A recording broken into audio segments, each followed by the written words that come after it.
नमस्कार। आप देख रहे हैं DW समाचार और आज हमारे साथ खास मुलाकात में हैं श्री राहुल कुमार जी। यह छात्र और राजनीति के बारे में एक विशेष अनुभव रखते हैं। बनारस हिंदू यूनिवर्सिटी से इन्होंने अपना ग्रेजुएशन किया, अभी बीएड कर रहे हैं।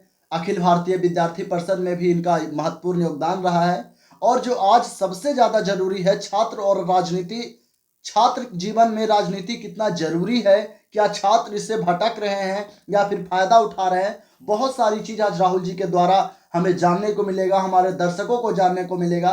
तो सबसे पहले स्वागत है राहुल जी आपका हमारे साथ जुड़ने के लिए। बहुत धन्यवाद भाई पंकज जी, आपने मौका दिया मुझे, इसके लिए बहुत धन्यवाद आप लोगों का। मैं यह जानना चाहता हूं और मेरे साथ तकरीबन जितने लोग हमें देख रहे हैं वो यह जानना चाहते हैं कि छात्र जीवन में राजनीति का क्या रोल है। क्या एक छात्र जीवन में राजनीति कोई अहम भूमिका रखती है? देखिए, वर्तमान परिवेश में जो छात्रों का एक कॉन्सेप्ट है उसमें लर्निंग में कि व्हाट स्टूडेंट शुड लर्न, एक छात्र को क्या सीखना चाहिए, उसमें हॉलिस्टिक डेवलपमेंट की बात आती है, ओवरऑल डेवलपमेंट की। और हिल्डा टाबा जैसे बड़े एजुकेशनिस्ट जो जॉन डीवी की शिष्या भी रही हैं, तो उन्होंने कहा कि पॉलिटिकल स्ट्रेंथनिंग जो है, राजनैतिक रूप से एक सक्षम बनाना ही छात्रों को, वही ओवरऑल डेवलपमेंट है। और अपने देश का ये दुर्भाग्य है, आई एम सॉरी टू से this but that's the truth, कि यदि आप शैक्षणिक संस्थानों में राजनैतिक रूप से सक्रिय होते हैं तो आपके टीचर का, एडमिनिस्ट्रेशन का पहला हस्तक्षेप यह होता है कि तुम यहाँ राजनीति नहीं कर सकते हो। आप बता दीजिए कि पूरे देश में कितने विश्वविद्यालयों में भी छात्रों को लोकतांत्रिक मंच दिया गया है या मिल रहा है। तो छात्र और जबकि कितनी बड़ी विडंबना है कि इस देश की आज़ादी में समस्त छात्र समुदाय के बलबूते पर ही नेताओं ने जो है, टॉप लीडरशिप ने स्टूडेंट पावर से ही देश को आज़ादी दिलवाई थी। बाद के वर्षों में इंदिरा गांधी जैसे एक बड़ी शख्सियत रही हैं इंदिरा गांधी, और उनके खिलाफ भी देश में छात्रों ने ही माहौल खड़ा किया था। लेकिन वर्तमान स्थिति मुझे जो दिखाई देती है मेरे ऑब्जर्वेशन में, कि छात्र बहुत कम ही राजनीति में सक्रिय हैं, बहुत गिने चुने नाम हैं। 100-200 होंगे पूरे देश में, 1000-2000। इसलिए ये दुर्भाग्यपूर्ण स्थिति है देश में। आपने अभी एक चीज की चर्चा की कि छात्रों को उचित मंच नहीं दिया जा रहा है उनके शिक्षण संस्थानों में, लेकिन हमारे पास एक डाटा ऑब्जर्वेशन किया हमने, में पता लगाया और इसके बारे में थोड़ा गहन अध्ययन करके यह जानकारी हासिल हुई कि बहुत सारे ऐसे विश्वविद्यालय हैं जहां छात्र राजनीति वहां के पाठ्यक्रम को भी प्रभावित करते हैं। कई बार ऐसा हो जाता है कि स्ट्राइक आंदोलन के कारण कई लंबे लंबे सत्र तक उस विश्वविद्यालय बंद रहता है। तो क्या एक शैक्षणिक कार्य को छोड़कर एक छात्र जीवन को राजनीति में कूदना कहाँ तक सही है? बिल्कुल, आपने जो कहा कि पाठ्यक्रम को प्रभावित करते हैं, साथ ही यह पाठ्यक्रम को प्रभावित करने वाले अंग नहीं है। धरना, प्रदर्शन, आंदोलन यह पाठ्यक्रम का ही हिस्सा है। और जो छात्र अपने छात्र जीवन में इन गतिविधियों में सक्रिय नहीं होता है, वह जीवन के किसी भी पड़ाव पर अनियमितता, अन्याय इत्यादि के खिलाफ कभी खड़ा नहीं होगा। ये उसके अंदर बैकबोन डेवलप करता है, रीढ़। आज देश के जो स्थिति है, देश के पिछड़ेपन का कारण यही है कि छात्र जीवन में उसका संपूर्ण विकास नहीं हो पाया। वो धरना से डरता है, उसको लगता है कि ये मतलब समाज में क्या मैसेज जाएगा। जैसे आपने कहा, एक नैरेटिव सेट है हमारे सोसाइटी में कि बच्चों को केवल पढ़ाई करनी चाहिए। पढ़ाई ही यही है कि आप अनियमितताओं के खिलाफ, असत्य के खिलाफ अपने अंदर वो कुवत कब डेवलप कर रहे हैं। किसी भी छात्र में, बहुत कम ही छात्र, मतलब बहुत लोग बोलते भी हैं, नो डाउट। हम लोगों ने भी, जब तक मैं छात्र रहा तब तक हम लोगों ने बहुत बोला, लेकिन ये पाठ्यक्रम का हिस्सा है। नहीं, आप अभी चर्चा के पाठ्यक्रम का हिस्सा है। छात्र जीवन में आप खुद एक छात्र नेता रह चुके हैं।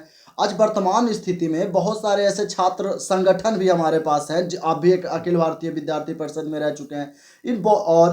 और भी बहुत सारे छात्र संगठन हैं। इन सब पे कहीं ना कहीं राजनीतिक पार्टियों का एक विचार आ जाता है, जो छात्र को राजनीति, यानी जो उनका डिमांड रहता है जिस लिए छात्र को राजनीति करनी चाहिए, अच्छे पाठ्यक्रम सुधार के लिए, राजनीति में हो रहे भ्रष्टाचार के लिए, समय पर निरंतर रुकी हुई परीक्षाएं के लिए। लेकिन जो बच्चे होते हैं, जो छात्र होते हैं, राजनीतिक पार्टियों के दबाव में आकर भटक जाते हैं, जो यह देखने को मिलता है। तो सबकी अपनी व्यक्तिगत महत्वाकांक्षा है। जो भी छात्र राजनीति में सक्रिय हैं तो उनकी अपनी एक व्यक्तिगत महत्वाकांक्षा है। तो जिधर उनको सहूलियत मिलता है, जिस भी विंग में, राइट विंग है, लेफ्ट विंग है, अपने यहाँ देश में बहुत सारे स्टूडेंट यूनियन सक्रिय हैं, तो उसमें उसके अकॉर्डिंग अपना फ्यूचर वो देखते हैं और उसमें आ जाते हैं। इसमें कहाँ कोई, यानी आप कहना चाहते हैं कि छात्र भी महत्वाकांक्षी हो जाते हैं, वहां पर देखते हैं कि मेरा फ्यूचर किस में ग्रेट है। बिल्कुल बिल्कुल। और वहां पे उनके लिए अपना व्यक्तिगत जीवन ज्यादा मायने हाँ रखता हाँ है। हाँ और लोकतंत्र में हर एक को तरक्की का हक है, उसमें कहीं कोई हम लोग इसको डिनाउंस नहीं कर सकते हैं। और एग्जाम्पल्स भी ऐसे अपने देश में हैं। आज जो भी बड़े नेता हैं, बड़े लीडर्स अभी वर्तमान में, ये सब कहीं ना कहीं छात्र नेता रहे हैं। लेकिन इनको नई पीढ़ी से दिक्कत है, इस वजह से ये लोकतांत्रिक मंच छात्रों को नहीं देना चाहते हैं, और आज ये नैरेटिव भी बना हुआ है। जैसे अभी एक वर्तमान स्थिति हम आपसे चर्चा करेंगे कि आपके बिहार राज्य की मैं चर्चा कर रहा हूँ। शिक्षा विभाग ने एक नियम निकाला कि अब जो कॉलेज में 11-12 के बच्चे हैं उनको एक साल पढ़ने के बाद नाम काट कर बाहर निकाल दिया जा रहा है। आज आप देखे होंगे कि पटना में जदयू और बीजेपी ऑफिस पर जबरदस्त बच्चों ने घेराव किया। तो कभी कभी सोचते हैं तो कहाँ है छात्र संगठन? आप छात्रों के लिए लड़ते हैं, आप छात्रों के लिए आप क्या करते हैं, तो चंदा इकट्ठा करते हैं, आप सदस्यता लेते हैं, लेकिन जब छात्रों के हित की बारी आती है, जहानाबाद में ही आप ही का संगठन अखिल भारतीय विद्यार्थी परिषद घूम घूम कर सदस्यता अभियान चला रहे थे, लेकिन आज ऊपर से नीचे तक एक स्टेटमेंट नहीं आया कि शिक्षा विभाग के इस नियम पर विरोध किया जाए कि नहीं किया जाए। केवल इसलिए कि यहाँ पर उनके विचारधारा की पार्टी की सरकार है, केवल इसलिए वो अपना मुंह बंद कर लिए। इसमें एग्जैक्टली बोलना मेरे लिए बहुत कुछ मतलब सही भी नहीं रहेगा, और एक राजनीतिक शुचिता का ख्याल रखते हुए मैं एक संगठन के खिलाफ नहीं बोलूँगा जिसमें मैंने काम किया हुआ। मेरे अभिभावकों का बहुत ज़्यादा दबाव है, और आज की तारीख में ऐसे लोगों के खिलाफ मतलब इन संगठनों के खिलाफ बोलना जो है वो मुझे बहुत उचित नहीं लगता। लेकिन स्टूडेंट यूनियन का एक चीज़ आप बहुत क्लियरली समझ लीजिए, अल्टीमेट गोल है कि हमारी सदस्यता, मेंबरशिप मेरा जो है वो कैसे ज़्यादा हो, और कोई भी स्टूडेंट यूनियन उन्हीं मुद्दों को उठाएगा जिसमें उनको अपना फ़ायदा दिखता हो। छात्रों का फ़ायदा, अभिभावकों का बहुत ज़्यादा दबाव है, और आज की तारीख में ऐसे लोगों के खिलाफ मतलब इन संगठनों के खिलाफ बोलना जो है वो मुझे बहुत उचित नहीं लगता। लेकिन स्टूडेंट यूनियन का एक चीज़ आप बहुत क्लियरली समझ लीजिए, अल्टीमेट गोल है कि हमारी सदस्यता, मेंबरशिप मेरा जो है वो कैसे ज़्यादा हो, और कोई भी स्टूडेंट यूनियन उन्हीं मुद्दों को उठाएगा जिसमें उनको अपना फ़ायदा दिखता हो। छात्रों का फ़ायदा देख के काम करने वाले स्टूडेंट यूनियन ख़त्म हो गए या ख़त्म हो जाते हैं, ऐसा इतिहास बताता है। तो सभी जितने स्टूडेंट यूनियन हैं उनका अपना हिडन एजेंडा होता है, उनका अपना हिडन गोल होता है। मैं बहुत क्लियरली आपके व्यूअर्स को बता देता हूँ कि इस मुगालते में न रहें कि वो बहुत मतलब आदर्शवाद, आइडियलिज्म हम लोग पढ़े फिलॉसफी में कि आदर्श केवल विचारों में ही हो सकता है, उसको आप ज़मीन पर नहीं उतार सकते, कतई नहीं उतार सकते। तो सबके अपने लिमिटेशंस हैं। अगर आप मुझे कहेंगे तो मैं यहाँ पर भी ऑन कैमरा भी बोलने में सक्षम हूँ, ऐसा मेरा कोई बहुत बाउंड्रीज मेरे नहीं हैं। लेकिन उन चीज़ों से बचना चाहिए अभी जो देश की स्थिति है। लेकिन छात्रों को ये समझना होगा बहुत क्लियरली कि अगर उनको अपने हित की बात करनी है तो एक अपना नैरेटिव सेट करना होगा। स्टूडेंट यूनियंस के अपने बाउंड्रीज होते हैं, उनको भी तो संगठन, कोई भी संगठन हो, संगठन चलाने के लिए तो भाई उनको चाहिए।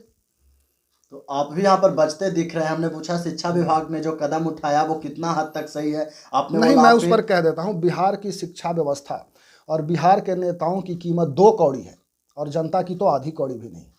जिस अभी पेपर लीक हुआ, बिहार सरकार ने उसको एग्ज़ाम को कैंसिल किया, लेकिन बिहार सरकार में इतनी भी नैतिकता नहीं बची है कि वो छात्र समुदाय से एक माफ़ी मांग ले कि थोड़े दिल को राहत मिले। पूरे देश के कोने कोने से आए थे छात्र यहाँ परीक्षा में अपियर होने के लिए, उनके ऊपर क्या बीतती है, क्या ये कॉम्पनसेशन देंगे बिहार सरकार के लोग? तो बिहार सरकार की कीमत जब से मैंने होश संभाला तब से मुझे 2 कौड़ी भी नहीं दिखती है, और जनता की तो मैं क्या ही कहूँ। तो इसलिए मैं बहुत उसमें मुझे बहुत भरोसा नहीं है बिहार की जनता पर, मैं बहुत स्पष्ट कर देता हूँ जो रवैया मैं देख रहा हूँ।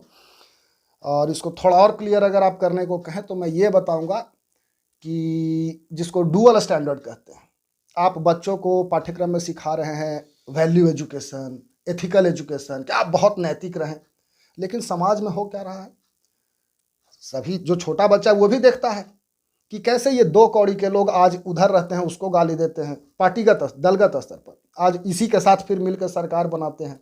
तो आप हम छात्रों से क्यों उम्मीद करते हैं नैतिकता की? हम जब आएंगे, जब हम समाज में, when we will ensure active participation in the society, उसके बाद तो हम लोग इसको भी और बेचने की तरफ जिम्मेदार हों, अग्रसर हों कि जो व्यवस्था हमारे पूर्वजों ने बनाई और इन लोगों ने पूरा बेच के रख दिया उसको, तो उससे भी आगे कदम बढ़ाएगी नई पीढ़ी, इससे भी ज़्यादा दोगलापन आएगा समाज में। कहाँ उसमें कोई आपत्ति है, इसको स्वीकार कर लेना बेहतर होगा हम लोगों के लिए। नहीं, आपने पेपर लीक का एक मुद्दा उठाया, तो पेपर लीक हुआ है अभी भी 2-3 दिन, जो इस बार 15 मार्च को एग्जाम हुआ था। आपको याद होगा 2 साल पहले भी एक बार पेपर लीक हुआ था बिहार में, और उस समय शायद बिहार में जदयू और राजद का गठबंधन था, तेजस्वी यादव उप मुख्यमंत्री थे। तो ये छात्र संगठन विद्यार्थी परिषद न जाने कितने जगह पुतला दहन किए, न जाने कितने जगह रोड ब्लॉक किए, लेकिन 15 मार्च से आज हमारा 21 मार्च हो रहा है, बिल्कुल सन्नाटा है, कहीं कोई खबर नहीं है। अब छात्र सोचते हैं कि एक ऐसा संगठन है जो किसी भी विशेष पार्टी का समर्थन करता है, विशेष पार्टी का विरोध करता है। हाँ बिल्कुल, इसमें विद्यार्थी परिषद को आगे कदम बढ़ाना चाहिए।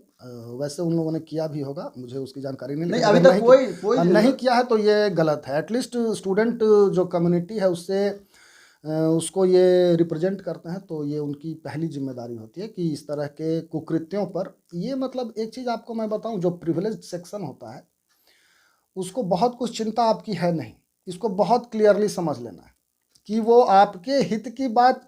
लेकिन विद्यार्थी परिषद में सभी वर्ग के लोग हैं, सभी समाज के लोग हैं, उसमें स्टूडेंट भी हैं। अब पता नहीं वो लोग किन बंदिशों के कारण नहीं बोल रहे हो ये लोग। तो मैं ही जब विद्यार्थी परिषद में था तो उस समय भाजपा की गवर्नमेंट थी और सुशील मोदी आते थे पितृपक्ष मेला का उद्घाटन करने गया मैं, तब मैं मगध यूनिवर्सिटी से बीएड कर रहा था। तो फीस वृद्धि के खिलाफ मैंने उनको काला झंडा दिखाया था। हमेशा हम लोग आंदोलन करते रहे, खास करके गया में। अभी वर्तमान परिदृश्य में मुझे प्रॉपर जानकारी नहीं है, विद्यार्थी परिषद ने अगर ऐसा नहीं किया है तो ये इसको शर्मनाक कहा जाएगा। उनको ऐसा करना चाहिए। बिल्कुल विद्यार्थी परिषद आगे सभी मुद्दों पर लड़ाई करने में ही इसकी पहचान है समाज में, इनको करना चाहिए। आपने अभी कुछ बंदिशें की बात कही कि उन लोग को राजनीतिक बंदिश होगी, क्या कुछ दबाव है या फिर कि उन लोग को कोई और काम में लगा दिया गया है, ऐसा भी आप कुछ इशारा कर रहे हैं? काम बहुत होता है विद्यार्थी परिषद में, ये मेरा पर्सनल है, बहुत सारे काम। कोरोना में आपको मैं बताऊं तो खाना वाना बांटने से लेके पेड़ लगाने तक, और वो इसको पीपीटी किट पहन के, और हम लोग ब्लड प्रेशर नापने, मतलब ऐसा कहना, मुझे पता नहीं, छात्र से जुड़े मामले के अलावा तो बहुत सारे काम विद्यार्थी परिषद करता रहा, नो डाउट। यानी छात्र से जुड़े मामलों के अलावा? हाँ हाँ, उसमें जैसे मतलब क्या कहा जाए, उसमें बहुत सारे काम विद्यार्थी परिषद का रहता है। उनके उनका अपना काम करने का तरीका है। भाजपा अपने मन मुताबिक इस्तेमाल करती है विद्यार्थी परिषद का, ऐसे भी आरोप लगते हैं इन पे। भाजपा इस्तेमाल कर पाती है प्रॉपरली कि नहीं कर पाती है, ये डिपेंड करता है कि भाजपा के नेताओं ने कितनी स्वीकार्यता दे रखी है। कई जगह डिफरेंसेज क्रिएट हो जाते हैं, जैसे रघुवर दास की सरकार थी झारखंड में, तो परिषद अगेंस्ट था उनके, और वो सीएम भी अगेंस्ट थे परिषद के। कई जगह पर समन्वय स्थापित कर लेने में मतलब व्यवस्था बन जाती है, शायद मुझे ऐसा लगता है, क्योंकि ये मैंने भी थोड़ा ऑब्जर्व किया है कि ये लोग मतलब उसको क्या ही कहा जाए,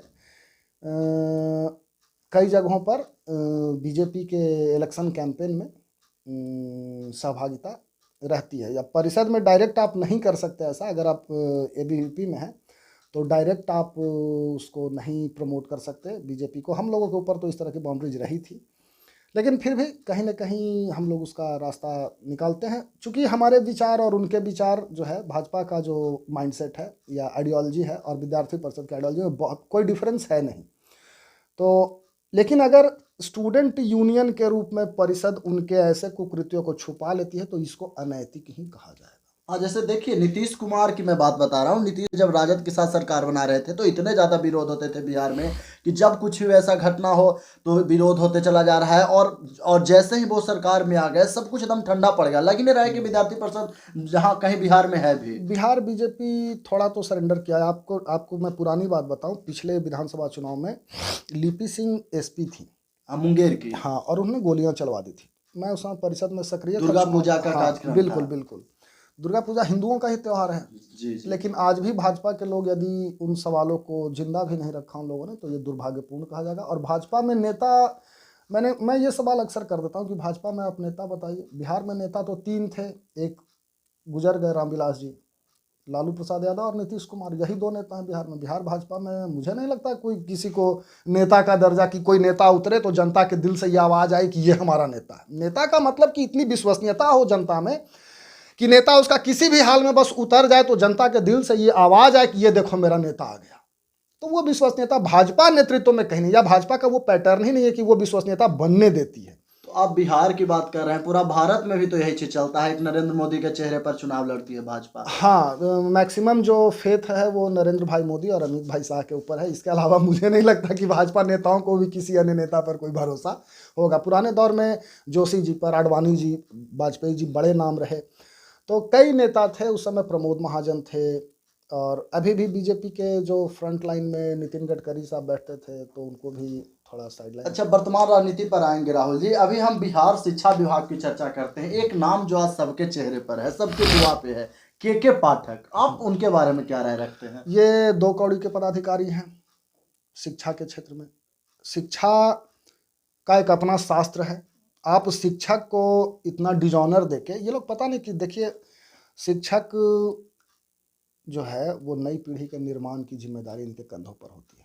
तो इसमें के पाठक तो सेकेंडरी है। इन इतने छोटे लोगों की बात तो मैं क्या ही करूं। इसमें मुख्य दोषी है नीतीश कुमार। इनका पूरा पैटर्न एजुकेशन के अगेंस्ट रहा है, और इसको मैं साबित कर दूंगा। कोई भी इनके अलायंस का कोई नेता, या इनके अलायंस का क्या, आरजेडी के साथ भी इनकी रही है साठगांठ, कोई एक नेता भी ये सब मेरे सामने ये नहीं कह सकता है कि शिक्षा के क्षेत्र में नीतीश कुमार का कोई योगदान भी है। पूर्व में जो इनकी नियुक्तियां रही 2003 से लेकर 2010 और 12 तक, उस पर भी आप बात कर लीजिए। या नई जो ये पैटर्न ये लोग लेके आए हैं, इसमें बीपीएससी जो एग्जाम कंडक्ट करा रही है, इसमें न तो इनके पेडागोजी से कोई क्वेश्चन है, न तो टीचर ट्रेनिंग स्किल जो बच्चों का उससे कोई क्वेश्चन है। ये सिंपली क्लर्क वाला जो मतलब, या एसएससी वाला, या इस तरह का जो लेवल है, मतलब एजुकेशन सिस्टम में सुधार करने का इनका इंटेंशन ही नहीं है। ये बस डिकोरम पूरा कर रहे हैं। और के पाठक को एजुकेशन सिस्टम का क्या, उनको क्या पता कि शिक्षा का एक अपना शास्त्र है। बहुत सेंसिटिव इशू है शिक्षा। आप एक बच्चे को यदि स्कॉल्ड कर रहे हैं, थोड़ा उसको डांट दे रहे हैं, उसका भी एक साइकोलॉजिकल इफेक्ट पड़ता है उसके कैरेक्टर फॉर्मेशन पे। या आपको मैं बताऊं, एक बच्चा जो अपने पिता के कंधे पर मेला घूमने जा रहा है, उसके सोशलाइजेशन में, उसका जो बिहेवियर, उसमें जो डेवलपमेंट होगा, और एक बच्चा जिसका पिता मजदूरी करने गया है जीविकोपार्जन के लिए, लाइवलीहुड के लिए, वो माइग्रेट कर चुका है, उस बच्चे के सोशलाइजेशन में, उस बच्चे के विकास में आसमान जमीन का अंतर हो जाता है। ये बात नीतीश कुमार कहाँ तक स्वीकार कर, या के पाठक को पता भी नहीं होगा। के पाठक को साइकोलॉजी से क्या मतलब है, और मनोविज्ञान आज से। एक न्यूज आई है कि होली में भी शिक्षकों को छुट्टी नहीं मिलेगी। उनको एक ट्रेनिंग दिया गया है, शायद 22 से 27 मार्च, यानी होली, पूरा होली वो अपने कामों में रहेंगे, वो घर पे नहीं रहेंगे। देखिए फिलोसॉफिकली अगर मैं बताऊं, दार्शनिक थोड़ा इसकी पृष्ठभूमि में अगर जाऊं, तो आप गौर करेंगे कि समाज में इस तरह का एक नैरेटिव बना हुआ था कि शिक्षक कोई काम नहीं कर रहा है, लोग हाँ, पढ़ाता आप नहीं सही है। बोले, क्योंकि ये जो हाँ, लोग हैं वो हाँ, लोग के पाठक की तारीफ करते हैं हाँ, पूरी। तो इसी इसी को स्विच ऑन किया गया इधर कि देखो समाज में जो है शिक्षकों की विश्वसनीयता की घोर कमी है। तो यदि हम शिक्षकों को टारगेट करेंगे तो सोसाइटी से गुड फेथ अर्न कर पाएंगे। यदि हम इस तरह से टॉर्चर करेंगे, गाड़ी से उतरेंगे, एकदम औचक निरीक्षण वाली परंपरा लाएंगे, तो लोगों को लगेगा कि देखो ये सरकार कितनी बढ़िया शिक्षकों को टॉर्चर कर रहा है। ये इस वजह से, क्योंकि समाज का जो सोशियो इकोनॉमिक स्ट्रक्चर है वो बहुत टूट चुका है। हमारे समाज के लोग बहुत बुरी तरीके से टूट चुके हैं। ये ऐसी सी, पता नहीं लोग जिंदा कैसे हैं इस देश में। मतलब वही है कि भगवान के भरोसे ही सारा कुछ चल रहा है, नहीं तो कुछ भी सही यहाँ इस देश में, शिक्षा के क्षेत्र में एटलीस्ट, और कृषि के क्षेत्र में मुझे तो कुछ भी सही दिखाई नहीं देता है पर्सनली। और अब पता नहीं ये मेरे विजन का दोष है, मेरे नज़रिए का दोष है, लेकिन शिक्षा में आपको मैं बताऊं कि अभी एक सुप्रीम कोर्ट का फैसला आया था कि 1 to 5 में बीएड के नहीं स्टूडेंट रहेंगे। नहीं रहेंगे। एक बड़ा, मैं उसको सही और गलत कहने में वो कॉन्टेम्प्ट ऑफ कोर्ट हो जाएगा, लेकिन फिर भी मुझे कोई फर्क नहीं पड़ता। वो सुप्रीम कोर्ट का निर्णय, एटलीस्ट उसको कंसिडर करना चाहिए था कि जो बच्चे सरकार के मार्फत से, ये सरकारी आदेश था ना कि हाँ भाई आप लोग अपीयर होते रहिए, मतलब एक पूरा सिस्टम यहाँ फर्जी हो चुका है, कोलैप्स कर गया, हर जगह एकदम सड़ा गला प्रतीत हो रहा है। पता नहीं यहाँ के लोगों को इसका कोई असर होता है कि नहीं, ये सब भगवान भरोसे चल रहा आप शिक्षा की चर्चा किए, तो शिक्षा में दिल्ली का बहुत चर्चा होता था, है। और अभी बिल्कुल। आपके आने से पहले एक न्यूज आई है कि वहाँ के शिक्षा मुख्यमंत्री अरविंद केजरीवाल को अरेस्ट कर लिया गया है। तो आखिर आप, और जबकि उनका एक शिक्षा मॉडल था, बार बार वो कहते थे, और उनको ईडी अरेस्ट कर ली गई। तो जहां अच्छा, और दिल्ली के लोग भी कहते थे, दो दो बार उनको 62 और 67 सीट देकर आए थे, तो उनको अरेस्ट कर लिया गया है। तो इसके पीछे कोई राजनीति है, या फिर सच में कहीं कुछ दाल में खिचड़ी पकी है? देखिए मैं इंटरनली तो मैं जानता नहीं हूँ, लेकिन राजनीति में यदि आप बड़े लोगों के खिलाफ हैं तो आपको इस तरह के संघर्षों के लिए खुद को मेंटली प्रिपेयर्ड रखना होगा। मैं खुद बहुत झेला हूँ, मतलब झेलते समय हमारे बहुत सारे साथी थे, तो हमें ये लगता था कि हमें छोड़ देना चाहिए। एक मेंटल टॉर्चर करने का ये तरीका है ज़रूर राजनीति में।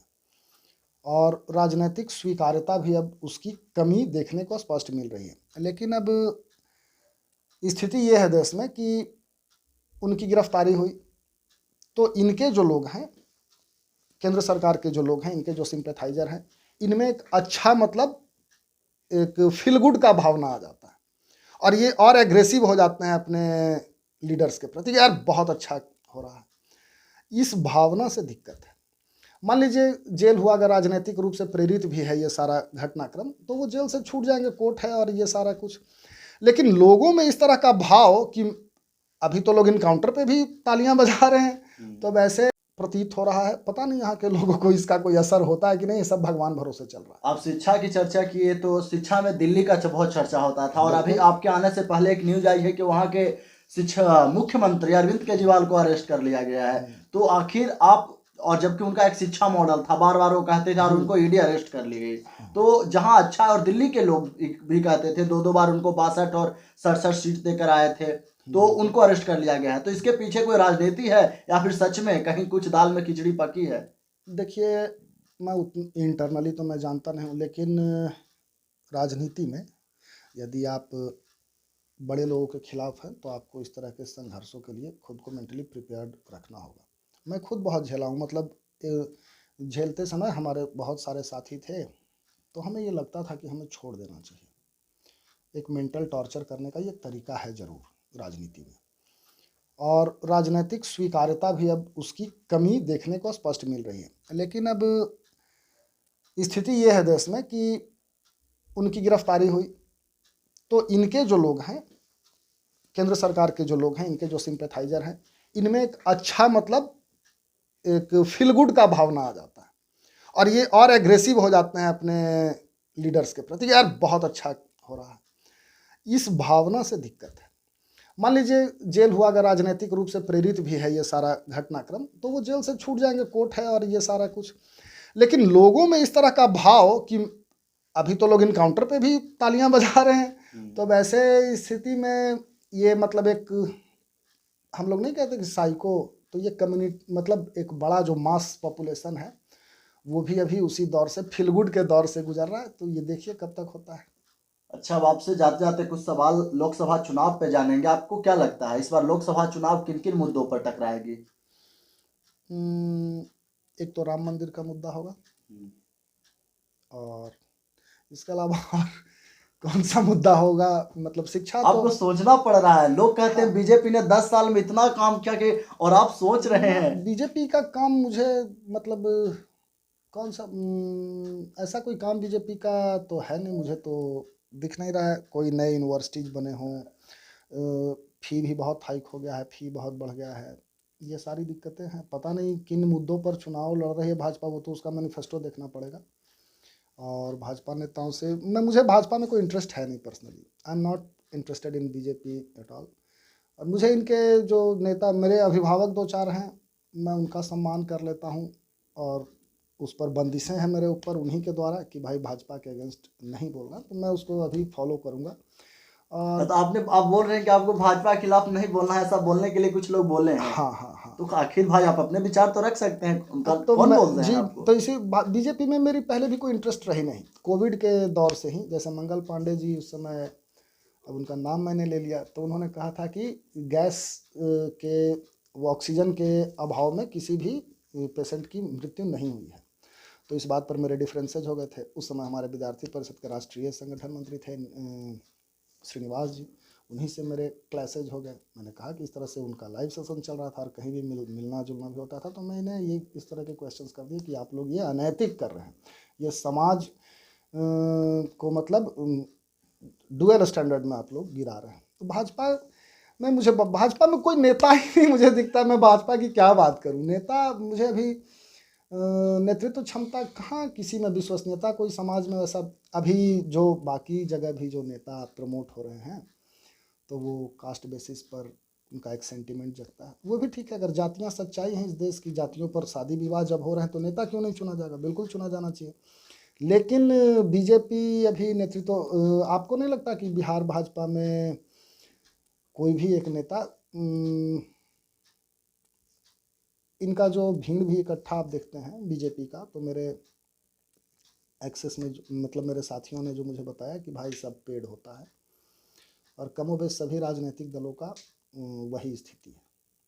तो इसमें भाजपा के पास कोई गिनाने को उपलब्धि है नहीं। तो और आखिर जो न चल रहा है अभी, हर जगह देखते हैं अब की बार 400 पार, अब की हाँ, बार 400 का पार, इसमें वो क्या दम है? वो मोदी जी कर लेंगे, वो मोदी जी का जादू है भाई। इसीलिए यानी 400 पार लग रही है।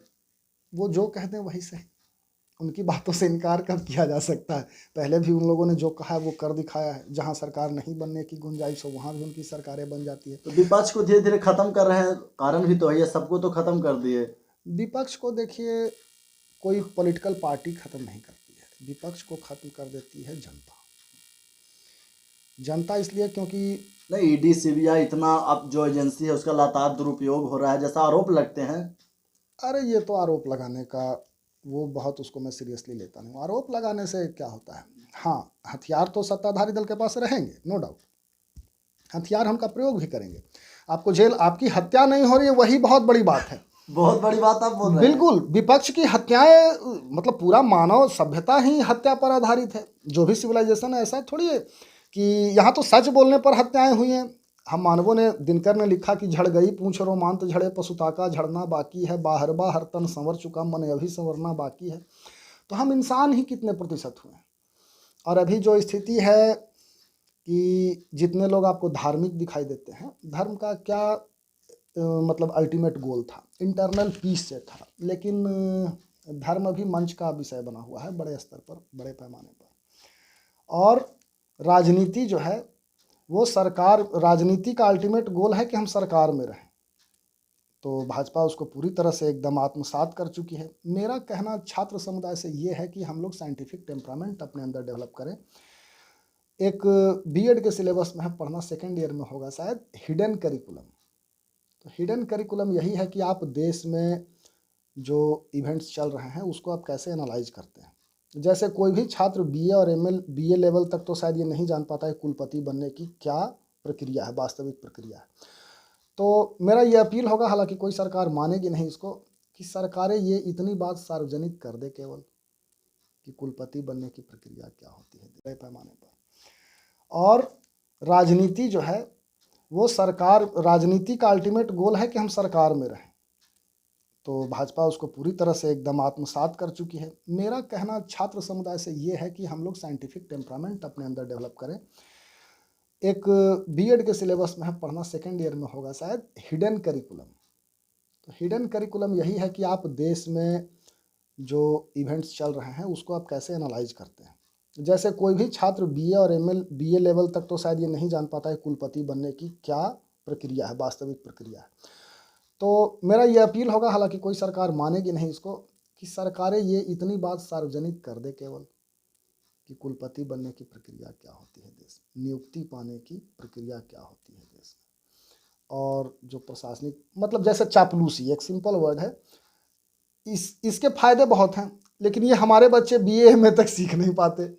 मुझे इस बात से परेशानी, भाई बता दो सबको कि सत्य, ईमानदारी, कर्तव्यनिष्ठ होना, बस इतना बता दो कि ये सब फर्जी, इसका कोई, अब आप सिलेबस में उसको पूरा value education, moral education, ethical education के नाम पर पूरे बड़े जन समुदाय को आप मैनिपुलेट कर जाते हैं।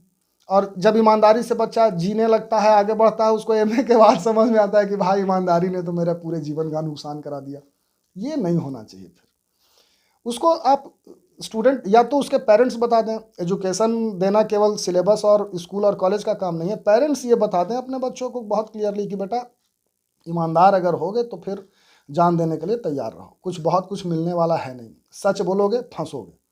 इतनी बातें पेरेंट्स को बता के रखनी चाहिए। ये मैं पेरेंट्स से भी अपील करूंगा, since they are also the stakeholder of education system. और स्कूल तो ये बताने से रहा। अच्छा, आप देखिए, अभी मैं एक सेमिनार में था, वहाँ सेमिनार का जो थीम था वो था Indianisation of teacher education programme, शिक्षक शिक्षा कार्यक्रम का भारतीयकरण। मैंने कह दिया कि भाई प्राचीन काल से ही जो शिक्षा है वो निजी हाथों का मतलब खेल नहीं रहा, पूंजी का निवेश का इसका उद्देश्य नहीं था। तो अगर आपको भारतीयकरण करना है शिक्षक शिक्षा का, तो प्राइवेट जो टीचर ट्रेनिंग कॉलेज हैं उसको बंद कर देना चाहिए। पहला कदम यही होगा भारतीयकरण की ओर। अब इस पे बहुत विवाद हो गया। और आप मुझे बताइए कि हम में से कितने प्रतिशत लोग भारतीय रह गए हैं? मुझे तो इसी पे डाउट हो जाता है। हमारे मतलब हम लोग भारतीय हैं, आपको लगता है? आपको लगता है कि हम लोग इंडियन हैं? किस आधार पे आप कह रहे हैं? किसी भी व्यवहार में, बोलचाल में, खान पान में, रहन सहन में, या चिंतन शैली जो तो हमारा हम है। लोग डेवलप्ड हो रहे हैं तो बढ़िया है ना, डेवलप्ड हो अरे रहे हैं नहीं, हम लोग। डेवलपमेंट का ये मतलब थोड़ी, जैसे भारत में ये कंसेप्ट था कि अयम निजः परो वेति गणना लघु चेतसा मुदार चरिता नाम तु वसुधैव कुटुंबकम। तो ये वसुधैव कुटुंबकम की जो परिकल्पना थी, या कृण्वन्तो विश्वम आर्यम का कंसेप्ट था, तो हम कहीं ना कहीं इससे चूक गए हैं। आज दो भाइयों में जितनी लड़ाइयाँ हो रही है, पड़ोसियों से कहीं इतना मतभेद हो चुका है कि हम भारतीय अब रहे नहीं।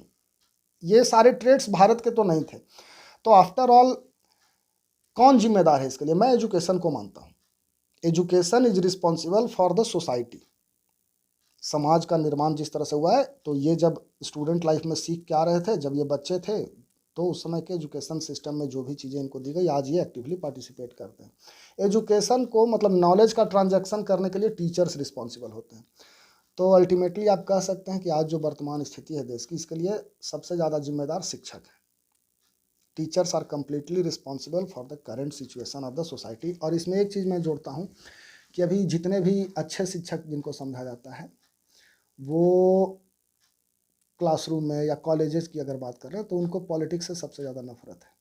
एकदम राजनीति नहीं करना। तुम क्या कर, तुम राजनीति कर रहे हो, राजनीति में तुम सक्रिय हो, इसको ये लोग डिनाउंस करते हैं। ये नहीं करना चाहिए। ये मैं शिक्षकों से अपील करता हूँ, क्योंकि कल आपके भी हिस्से की लड़ाई कोई नेता ही लड़ रहा होगा। आपका सैलरी रुका हुआ है, कि आपका प्रमोशन रुका हुआ है, और बहुत सारी दिक्कतों का सामना करना पड़ता है टीचर्स को।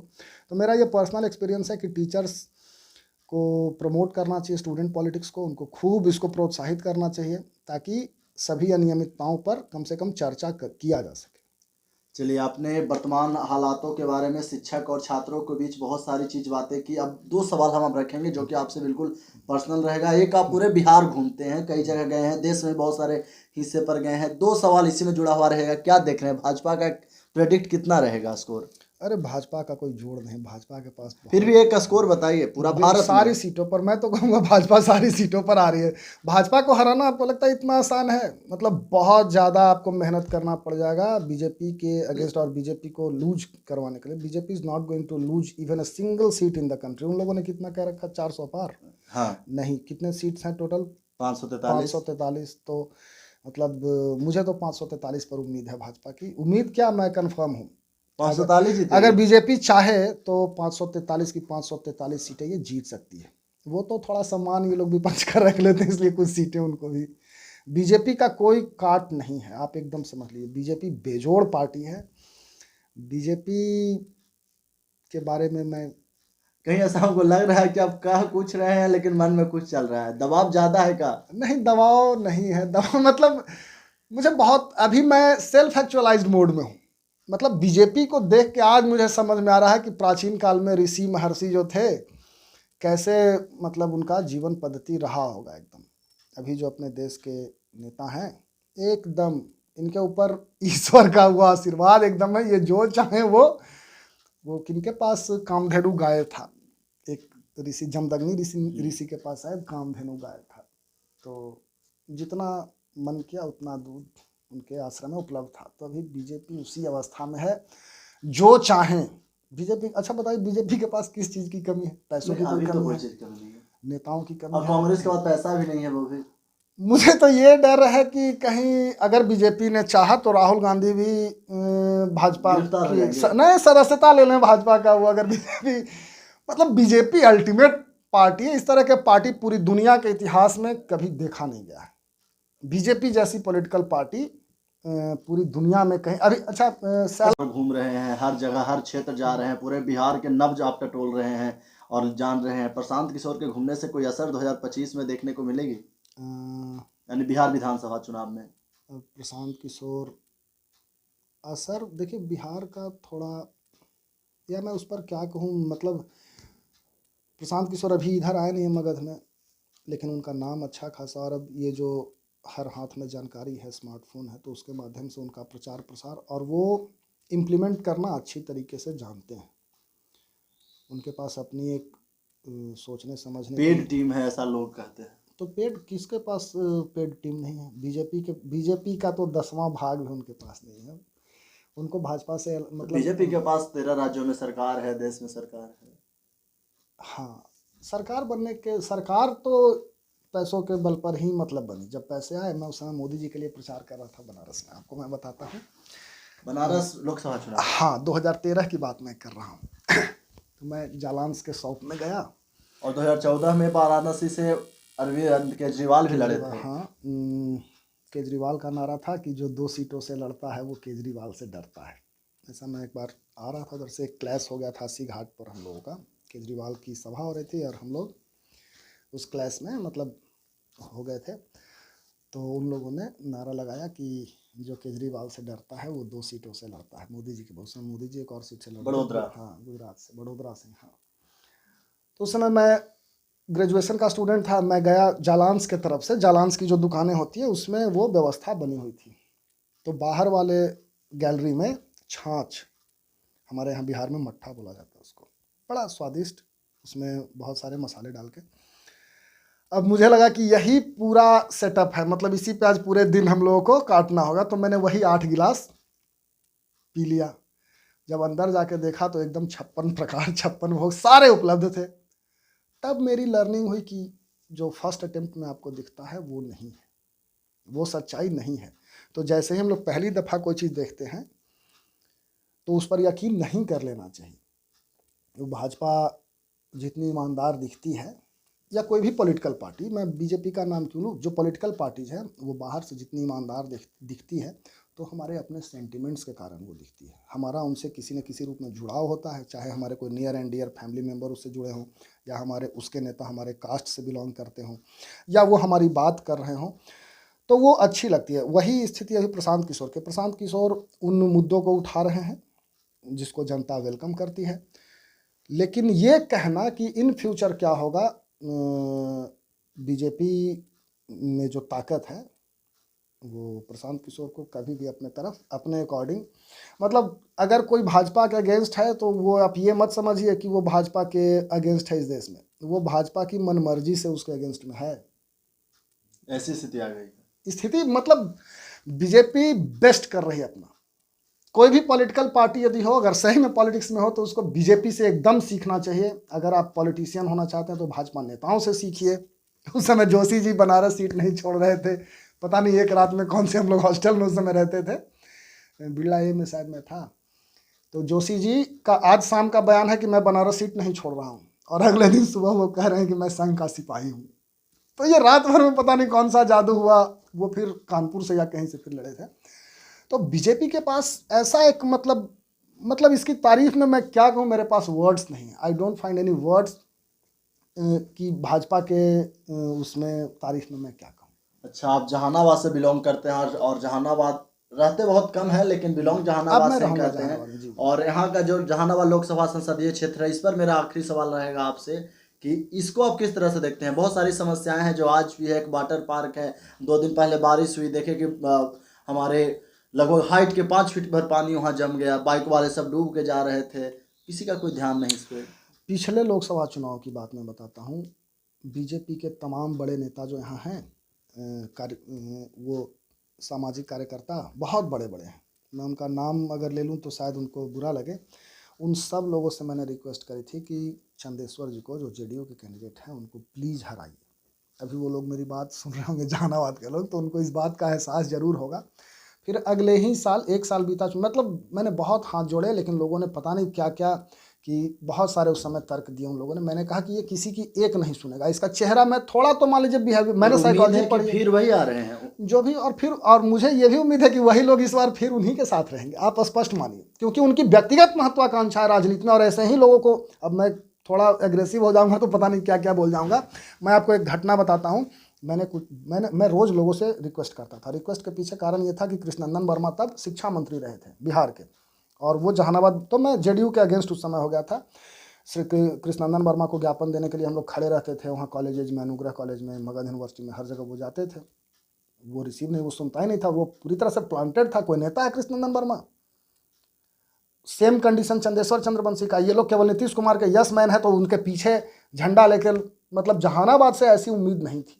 जहानाबाद की धरती बहुत उपजाऊ है राजनीतिक रूप से, हाँ, राजनीतिक चेतना है, लेकिन अब सभी लोग दलाली में पूरी तरह से डूब गए हैं। इनका अपना व्यक्तिगत महत्वाकांक्षा पता नहीं कितना, इनको भी लगता है हमको लोकसभा में भेज दिया जाएगा या विधानसभा में। अरे पहले तुम जहानाबाद में तो ढंग से इज्जत से रह लो। तो मैं बहुत लोगों को रिक्वेस्ट करता था कि देखिए चंदेश्वर चंद्रवंशी को हराइए, एक सीट से हिंदू राष्ट्र बनने में कोई बहुत व्यवधान नहीं आ जाएगा, या एक सीट हारने से मोदी जी के हाथ बहुत कमजोर नहीं हो जाएंगे, वही प्रधानमंत्री रहेंगे, लेकिन जहानाबाद के हित में इसको हराइए। मैसेज देना भी बहुत बार जरूरी होता है। उन लोगों ने मेरी एक नहीं सुनी। ऐसे बहुत सारे ना, दर्जनों नाम है, 2 दर्जन से ऊपर नाम, जिनसे मैंने पर्सनली रिक्वेस्ट किया था, अपील किया था। एक साल बीतते बीतते इन सभी लोगों से मेरी बातचीत जब होती थी मिलने पे, मैं उनसे केवल इतना पूछता था कि क्या बड़े भाई, और वो शर्मिंदा हो जाते थे। तो ऐसा काम क्यों करना जिस पर तुम सामने से नजर नहीं मिला रहे। अभी फिर चुनाव में अगर चंदेश्वर चंद्रवंशी आएंगे तो वो सभी लोग मेरी इस बात को भूल जाएंगे, लेकिन इस बार मेरे सवाल थोड़े और गहरे हो सकते हैं। और लेकिन सवाल करने का कोई मतलब नहीं रह जाता, कोई फायदा नहीं जब लोग उसको अपने अंदर इम्प्लीमेंट नहीं कर पाते हैं। तो ये चलिए, हमारे साथ राहुल जी हैं और बहुत सारी चीज़ें से आज जानकारी मिला, वर्तमान राजनीति पर, छात्र राजनीति पर एक अच्छा समय हम लोग जाने, और इनसे भविष्य में और भी बातचीत होगी, क्योंकि यह बिहार की राजनीति के नब्ज पकड़ते हैं और ऐसे जो बयान वो देते हैं जो वर्तमान राजनीति में लोगों के लिए, हमारे दर्शकों के लिए बहुत ज़्यादा जरूरी होता है। तो बहुत धन्यवाद हमारे साथ